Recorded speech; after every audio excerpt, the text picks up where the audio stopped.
Yes. So Rohan, first of yes all sir. Congratulations, आपने IBPS PO and IBPS clerk दोनों exams crack किए हैं 2024 के। एंड आज आप स्मार्ट कीड़ा से जुड़े हैं। मैं विपिन, स्मार्ट कीड़ा का एक छोटा सा पार्ट, और आई एम ऑनर्ड कि आपसे बात करने का मौका मिल रहा है। ठीक है। Thank you sir, but the honour is also mine. Great. So अभी आप बताएं अपने बारे में, रोहन, अपनी प्रिपरेशन जर्नी के बारे में बताइए। एंड कब स्टार्ट किया, और क्या चैलेंजेस फेस किए, कैसे ओवरकम किए, और आज जिस मुकाम पे आप हैं वहां तक पहुंचने में आपने क्या क्या हर्डल्स देखे इन जनरल, वो बताइए थोड़े से। सर मेरा मेरा जो घर है वो हम्म। पश्चिम बंगाल के बांकुड़ा जिले में एक छोटे से गांव में है। ठीक है। तो मैंने अपनी स्कूलिंग यहाँ से ही की है। हम्म। और उसके बाद मैंने एक साइंस लिया था, तो उसके बाद मैंने पैरामेडिकल का एक डिप्लोमा कोर्स किया था। हम्म। तो उसके बाद मैंने अपना जो ऑनर्स का सब्जेक्ट है वो मैंने ओपन यूनिवर्सिटी से किया था। ठीक है। तो फिर मैं उस पैरामेडिकल में जब काम कर रहा था तो तभी मुझे लगा कि गवर्नमेंट एग्जाम का जो प्रिपरेशन है वो मुझे लेना चाहिए, क्योंकि हम्म। मेरा थोड़ा उस साइड में पावर था। हम्म। तो इसलिए मैंने उसका प्रिपरेशन शुरू कर दिया था। ठीक है। तो फिर मैंने पहले तो स्टेट पीएससी से शुरू किया था, मतलब मुझे लगा कि वो थोड़ा इजी रहेगा। हम्म। बट फिर मैंने देखा कि उसका सिलेक्शन प्रोसीड्योर बहुत लंबा है। हम्म। तो फिर मैंने एसएससी का देखा, तो हम्म। उसका मैंने सीएचएसएल भी दिया था। तो हम्म। उसका मतलब मेरा लास्ट स्टेज तक हो गया था, लेकिन जस्ट 2-3 मार्क्स से मेरा रह गया था। ठीक है। तो फिर मैंने बैंक का देखा, तो सिलेबस मुझे बहुत रिलेटेबल लगा कि मैं कर सकता हूँ ये। हम्म। तो फिर मैंने एग्जाम का शुरू किया था, लेकिन तभी मेरा ग्रेजुएशन नहीं हुआ था। तो हम्म। इसलिए मैंने बस अपना जो बेसिक था वो क्लियर करना शुरू किया था हम्म। यूट्यूब के क्लासेस से। ठीक है। सो फिर मैंने एक एक करके बेसिक्स क्लियर किए, और मैंने पहली बार 2022 में एसबीआई पीओ का प्री दिया था। ठीक है। तो अनफॉर्चुनेटली वो मेरा नहीं निकला था, मतलब दो हम्म। तीन मार्क्स से रह गया था। हम्म। तो फिर मैंने इस बार क्लर्क भी दिया है, तो हम्म। उसका मेंस मेरा 4 नंबर से रह गया था। ठीक है। फिर 2024 में ग्रेजुएशन के बाद मेरा फुल फ्लेज जो प्रिपरेशन है वो शुरू हुआ था। हम्म। और पहली मेरा जो आरआरबी पीओ का था वो भी मेरा क्लियर हो चुका है, और उसके बाद आईबीपीएस पीओ आईबीपीएस क्लर्क भी अभी जस्ट हुआ है। Great, great.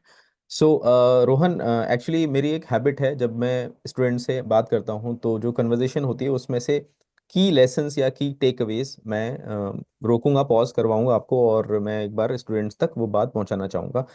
तो अभी जो बात आपने की, क्या मैं सही समझ रहा हूँ कि आपने ग्रेजुएशन से पहले ही अपनी प्रिपरेशन स्टार्ट कर दी थी? हाँ, मेंटेलिटी मेरा उस साइड में सेट हो चुका था कि गवर्नमेंट एग्जाम्स की तरफ ठीक है। जाना है। सो ये आपका फर्स्ट अटेम्प्ट था आईबीपीएस पीओ का, या सेकंड या थर्ड था? हाँ, पीओ का फर्स्ट फर्स्ट था अटेम्प्ट था। पूरा। Great, great. So take away ये है गाइस, अगर आप स्मार्ट कीड़ा को सुन रहे हैं, हमें सुन रहे हैं, सो आप देखें कि रोहन ने अर्ली स्टार्ट किया। सो अर्ली स्टार्ट करने का जो फायदा होता है वो ये होता है, भले ही उनकी ग्रेजुएशन कंप्लीट नहीं थी फिर भी वो एग्जाम में अपियर हुए, एंड पूरा पैटर्न समझने में इस चीज़ ने हेल्प की, एंड अपनी कमियां समझने में हेल्प की। एंड फर्स्ट अटेम्प्ट में ही, यानी जेन्युइन अटेम्प्ट जो है, फर्स्ट अटेम्प्ट आईबीपीएस पीओ का, बहुत बड़ी बात है ये कि एक अटेम्प्ट दिया और उसी में एग्जाम क्लियर हो गया। सो ये हुआ इसीलिए क्योंकि ये पहले से ही प्रिपरेशन वाली जो फेज थी ना वो कवर करके बैठे हुए थे। ठीक है। सो बहुत ज़रूरी है, अगर आप अर्ली बर्ड हैं तो आपको फ़ायदा मिलना ही मिलना है, आपके किसी भी डोमेन में, आपकी लाइफ में किसी भी डोमेन में आपको फ़ायदा मिलना ही मिलना है। ठीक है। So yes sir. दूसरा जो पॉइंट जो मैंने यहाँ पे समझा वो ये कि आपने पहले सिलेबस कंप्लीट किया, राइट? Yes sir. बहुत सारे बच्चे, रोहन, जनरली क्या करते हैं, वो सीधे जनरली वो किसी टॉपर की स्ट्रेटजी को सुन लेते हैं, एंड अगर टॉपर ने ये बोला कि उसने अपनी प्रिपरेशन में दिन में 2 मॉक्स लगाए या 3 मॉक्स लगाए, और वो फिर वही करना स्टार्ट कर देते हैं एग्जैक्टली जबकि हर स्टूडेंट को अपनी स्ट्रेंथ्स एंड वीकनेसेस के अकॉर्डिंग चलना चाहिए। ठीक है। तो जैसे कि यस रोहन सर। ने बताया कि उनको जब पहली बार उन्होंने दिया प्री और उनका एग्जाम क्लियर नहीं हुआ, तो उन्होंने पहले अपना सिलेबस कंप्लीट किया, टॉपिक वाइज सारी चीज़ें कवर की, जो कि बहुत इंपॉर्टेंट एस्पेक्ट है। राइट रोहन? यस सर, बिल्कुल। ठीक है, ठीक है। अपने पेरेंट्स के बारे में बताइए थोड़ा सा। सर मेरे पेरेंट्स में मेरे जो पापा है वो बस एक छोटे से एक दुकान में काम करते हैं, हम्म। जो डेली वेज है उनका। और हम्म। मेरी मम्मी हाउस वाइफ है, और गुड। मेरा एक छोटा भाई भी है जो अभी ग्रेजुएशन जस्ट शुरू ही कर रहा है। बिल्कुल। सो अभी भाई के पास एक तरीके से मैंटोर पहले से ही है कि ये करना है। हाँ। राइट। बिल्कुल, नहीं बहुत बढ़िया। Yes sir. मेरी बेस्ट विशेस हैं आपके लिए, और आगे भी ऐसे ही ग्रो करिएगा। अच्छा, दूसरा क्वेश्चन मेरा ये कि पूरी प्रिपरेशन में क्या कोई ऐसा पॉइंट था जहां आपको लगा कि नहीं यार, नहीं हो रही चीजें, लेट्स गिव अप और कुछ और करते हैं, ऐसा कुछ हुआ क्या? यस सर, बट एक बार नहीं, बहुत बार ही ऐसा हुआ था। हम्म। मतलब जस्ट जब मेरा एसबीआई क्लर्क नहीं हुआ था, तो मतलब एलिजिबिलिटी नहीं था, फिर भी बुरा हम्म। लगा कि हम्म। प्रिपरेशन था फिर भी नहीं हुआ। हम्म। फिर मुझे लगा कि एक फुल फ्लेज प्रिपरेशन लेना पड़ेगा। फिर हम्म। मतलब ऐसा हुआ कि आरआरबी पीओ का जो प्री था हम्म। उसमें मेरे अटेम्प्ट्स बहुत कम चले गए थे। ठीक है। मतलब वो उस बार जो ये था, मतलब जो हम्म। सिप था, वो हम्म। भी थोड़ा टफ था हुआ था, तो हम्म। इसलिए मेरा स्कोर भी थोड़ा कम था। तो हम्म। इसलिए मुझे लगा कि वो शायद नहीं होगा, हम्म। लेकिन फॉर्चुनेटली वो हो गया। और फिर मेंस में एक हम्म। अच्छा गैप मिल गया था मुझे, तो हम्म। उसकी वजह से फिर मतलब चलने लगा प्रिपरेशन। बहुत बढ़िया, बहुत बढ़िया। ठीक है। आप मुझे ये बताएं कि स्मार्ट कीड़ा प्लेटफॉर्म पर कोई एक फीचर या कोई एक पर्टिकुलर ड्रिल, हम इस समय बहुत सारे प्रोडक्ट्स ऑफर कर रहे हैं, कोई एक फीचर या कोई एक ड्रिल जिसने जी आपके लिए गेम चेंज कर दिया, it was a game changer for you, क्या था वो? सर, मेरे लिए तो जो मॉक टेस्ट का जो पैटर्न है, आपका जो सीरीज है, जो हम्म। हर एक एग्जाम स्पेसिफिक जो आप निकालते हैं, जी। वो मेरे लिए सीरियसली बहुत बड़ा गेम चेंजर था। क्योंकि हम्म। मैंने शुरू से मतलब एक दो ही प्लेटफॉर्म का शायद यूज करा होगा, स्मार्टकेडा उनमें से नंबर वन पे ही था। हम्म। मैंने हम्म। शायद एग्जैक्ट नहीं पता, लेकिन आरआरबी पीओ, आईबीपीएस पीओ हम्म। जो एग्जाम्स है उनके लिए मैंने ऑलमोस्ट सारे मॉक मैंने अटेम्प्ट किए थे, प्री हो या hmm. Mains. Hmm. And the result was visible. बिल्कुल सो बिल्कुल। Mock was very impressive. Thank you, thank you. अच्छा, एक चीज बताएं, मैं बच्चों से सुनता हूँ अक्सर कि वो मॉक्स को सबमिट करके फिर उसको एनालाइज करते हैं या फिर उसके क्वेश्चंस को अटेम्प्ट करते हैं, क्या आप भी ऐसा ही कुछ करते थे? जी सर, मैं अटेम्प्ट मतलब सबमिट करने के बाद अटेम्प्ट एनालिसिस करता था, लेकिन मतलब मैं सब कुछ एक साथ सॉल्व नहीं कर पाता था, क्योंकि मैं एक जगह पर काम भी कर रहा था, तो अच्छा। उसके लिए टाइम का थोड़ा क्रंच था। तो इसलिए हम्म। मैं जो मेरा वीक पॉइंट मुझे लगता था कि अटेम्प्ट हम्म। करने के वक्त जो जो क्वेश्चंस मुझे हो सकते थे, लेकिन फिर भी मैंने अटेम्प्ट नहीं किए, तो हम्म। उसके मैंने थोड़े रीजंस पता करने की कोशिश की। तो बिल्कुल मेरे वीकनेस मुझे वहां से ही पता चल गए थे। बिल्कुल। और बस मतलब मैंने इतने सारे मॉक दे दिए थे कि मुझे पता था कि अगर वीकनेस है तो यहाँ से होगा, और इसको ही मुझे ठीक करके फिर आगे बढ़ना बिल्कुल। होगा। तो जो मैं समझ पा रहा हूँ वो ये कि मॉक देते समय आप उन क्वेश्चंस को अटेम्प्ट नहीं करते थे जिन पे आप श्योर नहीं होते थे। जी सर। तो एक अगेन एक लेसन, एक की पॉइंट यहाँ पे ये निकल के आता है कि आपने हमेशा एक्यूरेसी को वेटेज दिया। जी सर, मैं मतलब वो परसेंटाइल को तो लोग हमेशा देखते ही है, लेकिन मैं बिल्कुल एक्यूरेसी को ज्यादा मतलब बिल्कुल। प्रायोरिटी देता हूँ। बिल्कुल बिल्कुल, और डेफिनेटली प्रोपोर्शनेट है, एक्यूरेसी बढ़ेगी तो परसेंटाइल तो डेफिनेटली बढ़ना ही बढ़ना है। And yes her sir. बच्चे से, ऑलमोस्ट हर दिन जिन भी बच्चों से मैं कनेक्टेड हूँ, मैं यही बोलता हूँ, accuracy is the key, it has been the key and it will be the key. आपको कभी भी एक्यूरेसी पे कॉम्प्रोमाइज नहीं करना चाहिए। अगर कोई क्वेश्चन, सर्टेन क्वेश्चंस आपको नहीं आ जी रहे जी। तो आप उनको बाद में देखें और उस पर स्ट्रेंथ डेवलप करें, एंड देन फिर अगले अटेम्प्ट में ट्राई करें कि वो बन जाएं। पर जब नहीं बन रहे तो उनको यस स्किप सर। करना ही एक बेटर स्ट्रेटेजी होती है। राइट। Yes sir. ठीक है, आपने यस सर। बताया आप वर्किंग थे, तो दिन में कितने घंटे यस पढ़ाई सर। करते थे आप? सर मतलब पहले जब मैंने कोविड के बाद ही मेरा कोर्स खत्म हो चुका था पैरामेडिकल का, हम्म। तो हम्म। उसके बाद जो जॉब था वो मतलब 10 से 12 घंटे ले लेते था। ओ माय तो फिर गॉड। मैंने जॉब को शिफ्ट किया। तो जो नेक्स्ट जॉब था, तो उससे मुझे मतलब मुझे दिन में 6-7 घंटे आराम से मिल जाते थे पढ़ाई करने के लिए, तो हम्म। मैं उसका बस एफिशिएंट यूज करता था डेली। हम्म। तो वर्किंग आवर्स कितने होते थे नॉर्मली उस टाइम पे जब आपने जॉब शिफ्ट की थी? अभी भी 7-8 घंटे ही था। और उसके बाद आप 6-7 घंटे पढ़ रहे थे बैंकिंग के लिए? हाँ सर। कैसे मैनेज कर रहे थे, एक बार मतलब बताइए, रूम क्योंकि हाँ, ये तो इंटरेस्टिंग है। सर, और मेरा मतलब बिल्कुल। जो मैं मेरा जहाँ पर मेरा जॉब था, तो वहाँ पर हम्म। ही मेरा एक रूम मैंने ले लिया था। हम्म। तो ताकि थोड़ा डिस्ट्रैक्शन कम हो, और हम्म। मैं वैसे भी थोड़ा इंट्रोवर्ट टाइप का हूँ, तो ज़्यादा किसी से मतलब बात भी नहीं होता था, तो जस्ट पढ़ाई में ही टोटल मतलब टाइम चला जाता था। बहुत बढ़िया यार, बहुत इंस्पायरिंग है ये तो, क्योंकि वर्किंग प्रोफेशनल्स के लिए एक बहुत बड़ा एक हर्डल रहता है कि यार कैसे करें प्रिपेयर। तो जो मैं समझ पा रहा हूँ वो देखिए रोहन ने क्या किया, जहाँ उनका वर्क प्लेस था उसके पास ही उन्होंने रेंट पे एक रूम ले लिया, सो दैट कि ट्रैवल का टाइम बच जाए, और घर पे ना होने के यस कारण सर। वो जो डिस्ट्रैक्शंस होते हैं, घर के जो डिस्कशंस होते हैं, वो उनसे दूर रहते थे।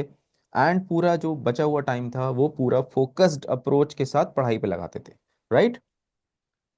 Yes sir. सो जो 6-7 घंटे की पढ़ाई होती थी, उसमें रोहन आप कैसे प्रायोरिटाइज करते थे कि इस सब किस सब्जेक्ट को कितना घंटे देना है? और क्या आपने जीए फर्स्ट डे से लेके चले आप, या आपने बाद में स्टार्ट किया? जी सर जी।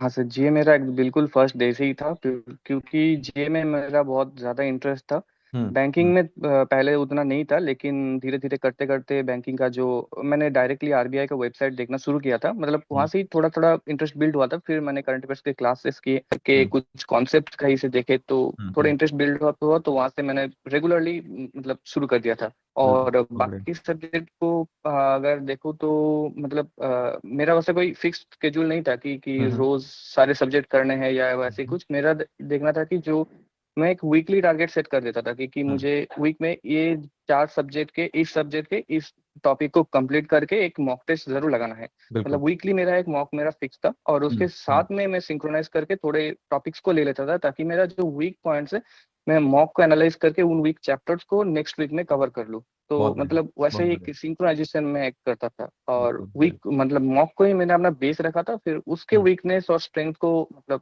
मैच करके मैं अपना स्केड्यूल बस फिक्स कर लेता था। बहुत बढ़िया, बहुत बढ़िया। सो अगेन एक टेक अवे यहाँ पे कि जीए आप फर्स्ट डे से लेके चल रहे हैं, जीए पे कोई कॉम्प्रोमाइज़ नहीं। अगर आप ये सोचें कि जब रिजल्ट आएगा प्री का तब हम जीए की प्रिपरेशन करेंगे, तो आप बहुत पीछे हो जाते हैं, आप ब्लैक यस करते सर। हैं, एंड डेफिनेटली फिर जब मार्क्स नहीं आते तो फिर आप लक पे दोष डाल देते हैं, सिचुएशंस पे दोष डाल देते हैं। और एक चीज़ रोहन जो बता रहे हैं उससे मैं अज्यूम कर रहा हूँ कि वो हर दिन मतलब डेली वाइज पढ़ते थे, या आप वीकली या मंथली ऐसे? Daily sir. बहुत बढ़िया। नहीं जो डेली। मैं ट्रूली स्पीकिंग रोहन, जो आप बोल रहे हैं ना, वो बातें मैं रोज ही बोल रहा हूँ बच्चों से कि डेली का कोई सब्स्टिट्यूट नहीं है। आप ये सोचें कि यस आप सर। सोचेंगे वीकली बिल्कुल। कर लेंगे, मंथली कर लेंगे, यार फिर अगेन आप रोहन से कॉम्पीट कैसे करेंगे जो डेली कर रहे हैं?